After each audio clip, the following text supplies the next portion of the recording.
Sir ಇದು ಈ ಕಡೆ ಹೋಗೋದು, ಈ ಕಡೆ ಬರೋದು ದೇವನಹಳ್ಳಿ ಕಡೆಯಿಂದ, ದೇವನಹಳ್ಳಿಯಿಂದ ಈ ಕಡೆ ಹೋಗೋದು ಏರ್ಪೋರ್ಟಿಗೆ. ಈ ಕಡೆ ದೇವನಹಳ್ಳಿದವ್ರಿಗೂ ತೊಂದರೆ ಆಗ್ತಾ ಇದೆ.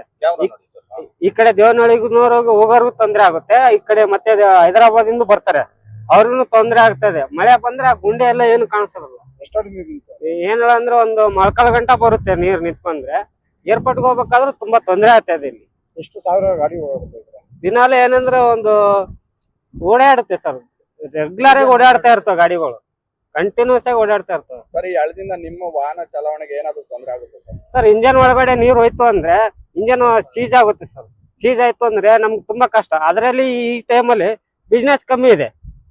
ಈ ಟೈಮಲ್ಲಿ ಬಿಸ್ನೆಸ್ ಕಮ್ಮಿ ಇರೋದಕ್ಕೆ ಈ ತರ ಪ್ರಾಬ್ಲಮ್ ಆಗ್ಬಿಟ್ರೆ ನಮ್ಗೆ ಓಲಾ ಒಬ್ಬರನ್ನೇ ನಂಬ್ಕೊಂಡಿರೋರು, ಅವರು ಅದರಲ್ಲಿ ರೇಟ್ ಬೇರೆ ಕಮ್ಮಿ ಕೊಡ್ತಾ ಇದಾರೆ.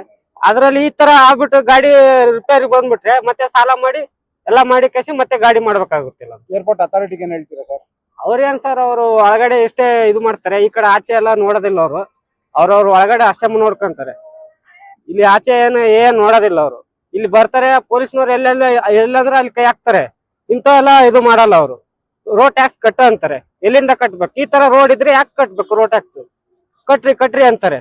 ಇದು ಎಲ್ಲ ಬೋರ್ಡ್ರೆ ತುಂಬಾ ತೊಂದರೆ ಆಗ್ತದೆ. ಎಲ್ಲಾ ಗಾಡಿಗಳಿಗೆ ತೊಂದರೆ ಆಗೋದು. ಟೂ ವೀಲರ್ ಹೋದ್ರೆ ಒಳಗಡೆ ಬಿದ್ದೋದ್ರೆ ಅವ್ನು ಅಲ್ಲೇ ಸ್ನಾನ ಮಾಡ್ಬೇಕಾಗ್ತದೆ, ಗೊಜ್ಜಿ ಒಳಗಡೆನೆ ಸ್ನಾನ ಮಾಡ್ಬೇಕಾಗ್ತದೆ. ಟೂ ವೀಲರ್ ಬಿದ್ರೆ ತುಂಬಾ ಕಷ್ಟ ಆಗ್ತದೆ. ಯಾರು ನೋಡ್ತಾ ಇಲ್ಲ ಈ ಕಡೆಗೆ. ನನ್ನ ಹೆಸರು ಯೋಗೇಶ್ ಅಂತ ಸರ್.